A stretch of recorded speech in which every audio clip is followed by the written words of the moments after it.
Les Struven with part 8 of how to complete the residential heat loss and heat gain worksheet. In this video we're going to look at building air leakage.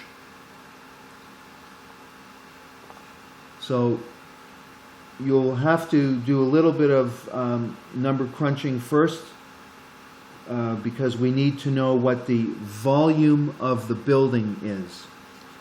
The easiest way to do that is to simply find the total area of the entire building. So this will be the basement plus the first floor plus the second floor. The easiest way to do that is to simply add up all the individual areas that you have calculated for all the rooms in your house. All the different rooms you've got an area listed for. You simply add all these areas to get a total area. For our in-class example, we found that we had a total area of 2,543 square feet. Now we need to determine what the average floor height is. So you need to look at each floor as well as the headers and total up to find the total building height. So the basement is 7 feet, the basement header is 1 foot, the first floor is 8 feet, and the first floor header is 0.75 feet, and the second floor is 8 feet high. That gives us a total of 24.75 feet. And since we've got 3 levels, a basement, first floor, second floor, we're going to divide 24.75 by 3. That gives us an average floor height of 8.25 feet.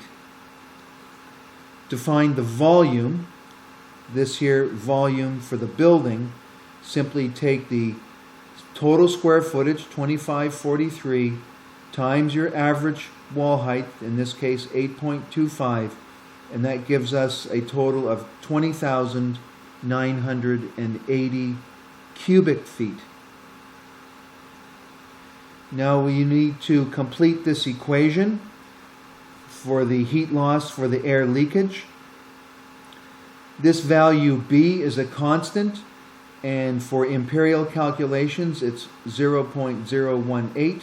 For metric calculations it's 0.33. We are doing an imperial calculation, so we're going to use 0.018. The next value is the air leakage heat loss. This is on your assignment sheet.